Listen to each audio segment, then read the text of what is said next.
You wake up with plans. Today you will focus. Today you will change. Today you will finally start.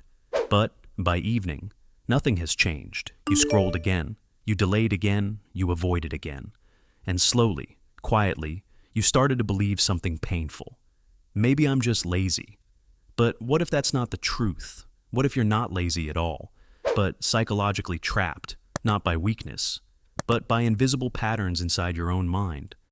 If this video feels uncomfortable, that's because you recognize yourself in it. You know the feeling, sitting with work open in front of you, but unable to start, wanting to improve your life, but always tomorrow, watching others move forward, while you feel stuck in the same place. And the worst part isn't the lack of progress. The worst part is the quiet shame, the internal voice that whispers, "Why can't you just be normal? Why is everything so hard for you?"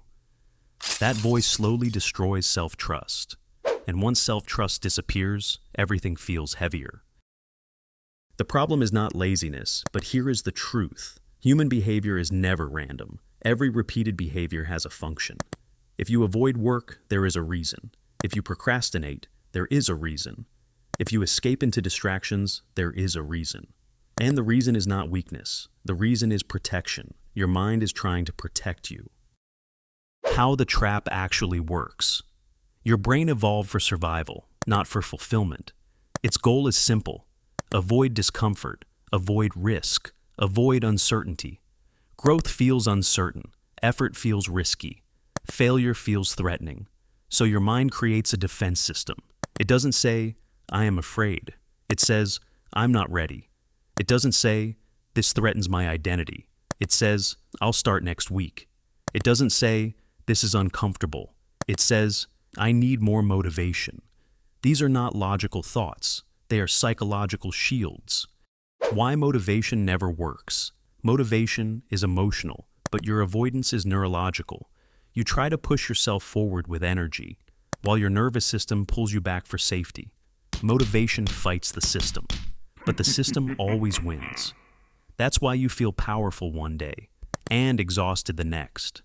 That's why self-discipline feels like torture. You are not lacking drive. You are operating inside a conditioned loop. The most dangerous prison is not made of walls. It's made of patterns. Wake up, check phone, avoid discomfort, delay action, feel guilty, escape again, repeat. Over time, this becomes identity. I'm just not disciplined. I've always been like this. This is just who I am. But this is not personality. This is conditioning. Now the solution, concrete, practical. The way out is not force. It is awareness, not philosophical awareness. Practical daily observation. Here is what you actually do. You begin catching the behavior while it is happening. Not later, not tomorrow, but in the moment. You notice, I'm reaching for my phone. You notice, I'm avoiding this task. You notice, I feel the urge to escape. And you do not fight it. You simply observe it clearly. That moment of observation interrupts the automatic loop. How to apply this in real life. When you feel resistance to work, you do not force productivity. You say internally, "Interesting. My mind is avoiding discomfort." When you start scrolling, you do not judge yourself. You observe, "I am escaping from silence." When you delay something important, you ask, "What emotion am I trying not to feel?" This is not theory. This is how you rewire behavior.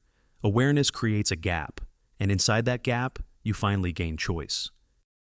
You don't fix your life by huge plans. Huge plans activate fear. Fear activates avoidance.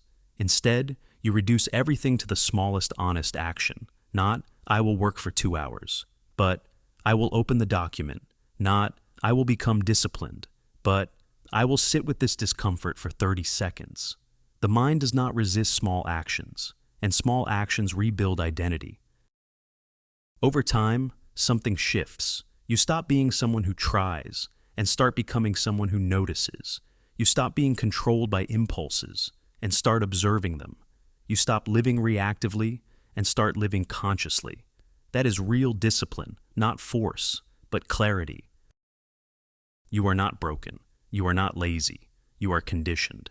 And conditioning can be undone, not through pressure, but through awareness, not through motivation, but through observation. Real change does not begin with intensity. It begins with honesty. If you recognized yourself in this video, that's not a weakness. That's awareness starting to wake up. And if you want more videos like this, calm, honest explorations of psychology, discipline, and human behavior, you can subscribe, not for motivation, but for clarity.